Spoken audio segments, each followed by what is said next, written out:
So now that we have a P3D node set up, I'm going to go into a little bit more about customizing script nodes.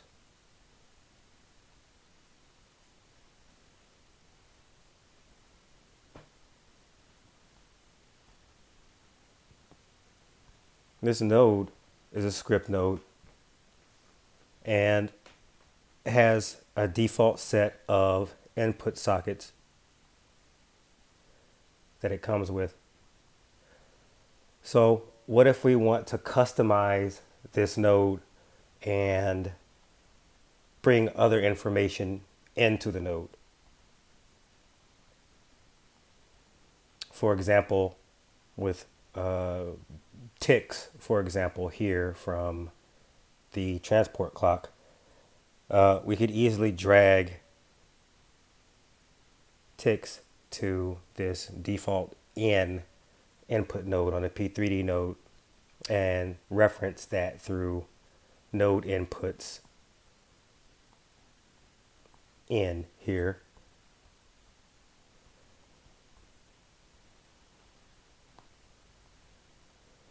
nodeInputs. You can also just do dot in. You just have to spell it the exact same as what the socket is named. And again, nodeInputs is a dictionary, a Lua dictionary. And that's how you would reference the value. But what if I wanted to customize the node and simply name it something else?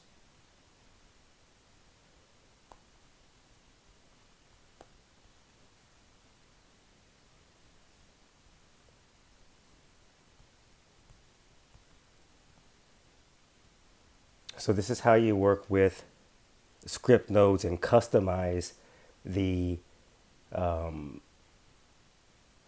input sockets or output sockets. There's two ways.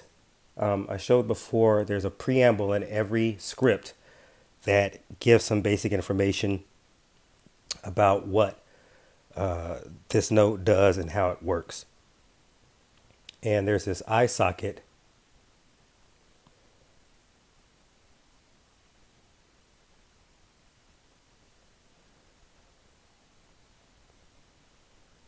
here and output sockets also. That's how they're defined. So you could play with the code there in the preamble and reconfigure your node, or you can use the environment in this way. Drag from an output socket to this plus socket here. You'll notice that when I drag, some node input sockets become unavailable because they have a different data type. Each socket, whether it's an input socket or an output socket, has a data type that is associated with it. And it can be a number, it could be text, it can be an array, it can be a reference, and many other data types. So ticks happens to be a number data type, and parent here happens to be a reference data type. So you can't drag ticks to parent. You can only drag ticks to another input socket type of the same data type. Or if you define a input socket as an any ANY data type.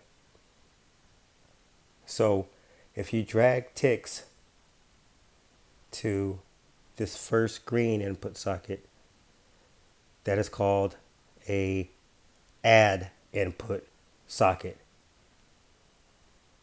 And as you can see, it just added ticks to the input socket list on the 3D node.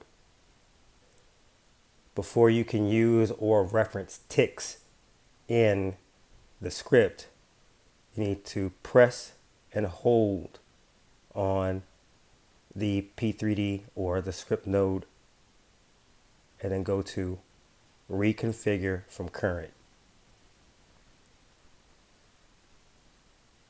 Now that it's reconfigured, you'll notice that it lost the previous connections. I'll fix this in the future, but you'll lose the input connections and output connections to a node when you reconfigure it. For now, it's best to reconfigure or design your node before making your connections, or just reconfigure it and reconnect. Now I can connect ticks to ticks. And within the preamble, you can now see there is a ticks input socket. So if I wanted to reference the values that come from ticks, which again, the clock output here is a floating point number, which represents the number of seconds since the scene was started. So it'll count up from point 1 to point 2, whatever, and always be a whole and a fractional part to it.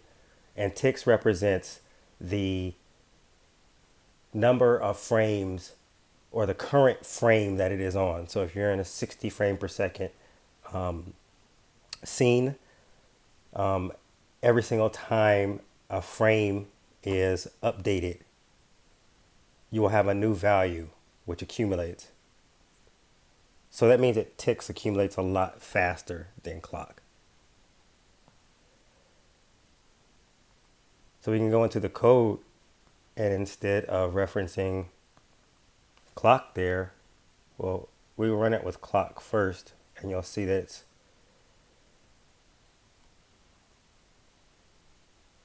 pretty smooth motion there.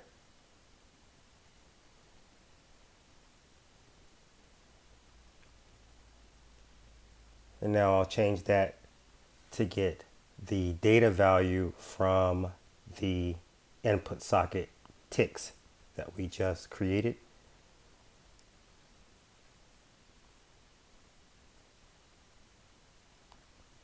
And it's running a lot faster because, again, ticks increases much faster, and there are less fractional values for it to work with.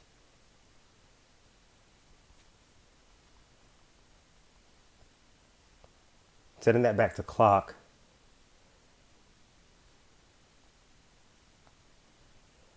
you can also see that this scrubber here can be used in order to advance,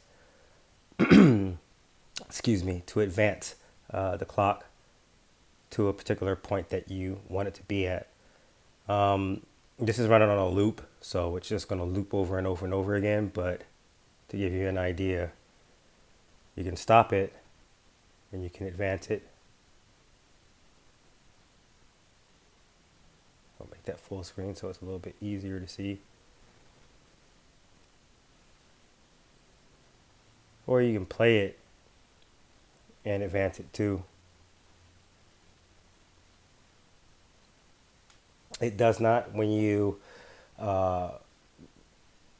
move significantly on the scrubber, it'll wait till the last position to get the value for setting the clock.